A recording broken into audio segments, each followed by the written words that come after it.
Durante el año 1950, el negocio del algodón estaba en su mejor momento en el Perú. El Grupo Romero comenzó a ampliar su presencia en el sector financiero, incrementando su participación accionaria en el Banco de Crédito del Perú, BCP. Además, adquirió acciones en Pacífico Seguros en 1953, lo que les permitió explorar nuevos negocios. Esta inversión estratégica les otorgó acceso a créditos que aprovecharon para expandirse y les ayudó a ampliar su red de contactos e influencia. Dionisio Romero Seminario tomó el control del Grupo Romero durante un periodo complicado de tensiones sociales y declive económico bajo el gobierno de Juan Velasco Alvarado. Su liderazgo se caracterizó por el aprovechamiento de oportunidades y decisiones acertadas. El golpe de Estado de 1968 trajo reformas nacionalistas y redistributivas que afectaron a los terratenientes. En 1969 se implementó la reforma agraria que expropió tierras, pero el Grupo Romero supo adaptarse entregando sus tierras sin resistencia y recibiendo bonos como compensación. Esta compensación les permitió invertir en nuevos sectores y diversificarse aún más, asegurando su continuidad. El 17 de mayo de 1970 entregaron las haciendas de Mayares, Santa Sofía y San Miguel, obteniendo bonos por un valor total de más de 190 millones. Este dinero lo reinvirtieron. Asimismo, el gobierno ofrecía el 50% de capital para crear empresas. Se buscó industrializar el algodón en hilanderías. El Grupo Romero, con el apoyo del gobierno, invirtieron en la creación de Textil Piura.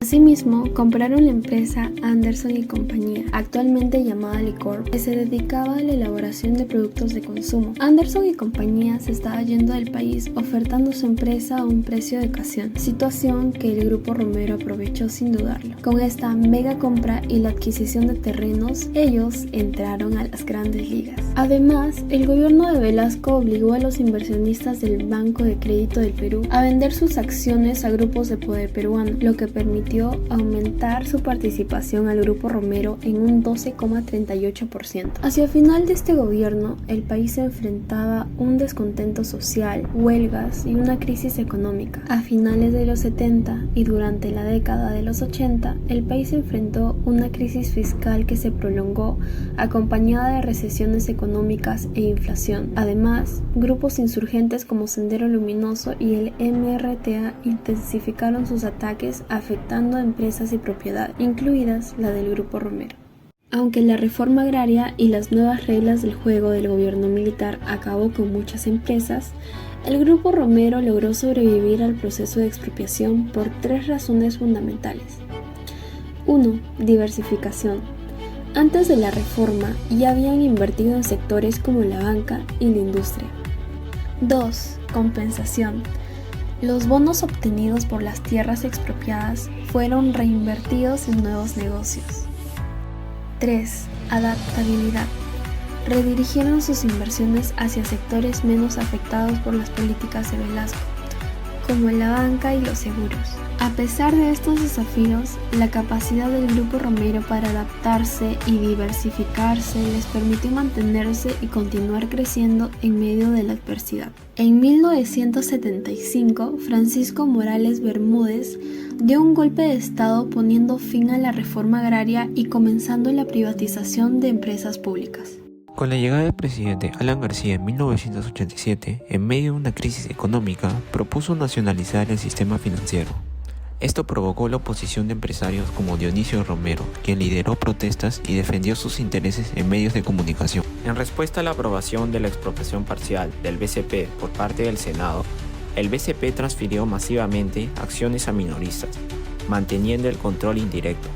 Aunque el gobierno tachó la maniobra ilegal, la presión de los empresarios y la crisis económica obligaron a García a abandonar su plan. Entre 1986 y 1987, el Grupo Romero organizó la creación de 53 empresas, estableciendo una sólida base financiera para expandirse. En 1989, la violencia continuó con un intento de Sendero Luminoso de asaltar una agencia del BCP y el ataque a un asesor del banco.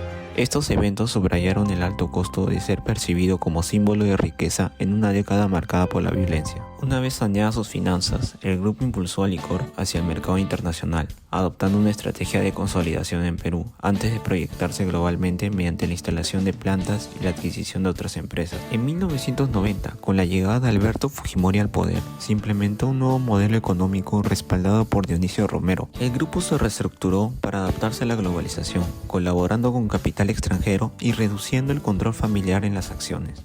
La estabilidad política proporcionada por Fujimori facilitó este cambio, y Perú adoptó una terapia de shock económica con el apoyo del Fondo Monetario Internacional. La captura de Abimael Guzmán y la derrota del MRTA ayudaron significativamente a estabilizar el país en este momento histórico. Con la llegada del gobierno de Fujimori en 1991, se permitió la reprivatización del BCP, consolidando el poder de Dionisio Romero en el sector financiero. Entre 1996 y 1998, el Grupo Romero adquirió la Fabril y se fusionó con Nicolini, pero enfrentaron dificultades financieras. La crisis económica internacional de 1997 provocó una fuga de capitales y una recesión severa en Perú, lo que llevó al colapso de muchas empresas y a un rescate económico costoso que implementó el gobierno. El Grupo Romero, afectado por esta situación, buscó el apoyo de políticos importantes, como Fujimori y Montesinos. Es así como recibieron rescates por parte del Estado que ayudaron a estabilizar a Licorp y el BCP. La crisis de 1998 y la creciente corrupción en el régimen de Fujimori, liderada por Vladimiro Montesinos, afectaron a diversos sectores de poder, incluido el Grupo Romero. Dionisio, quien había alcanzado gran poder, vio su reputación afectada por los Vladivideos, donde se exponían negociaciones y favores políticos para proteger sus intereses económicos, lo que provocó la caída del gobierno.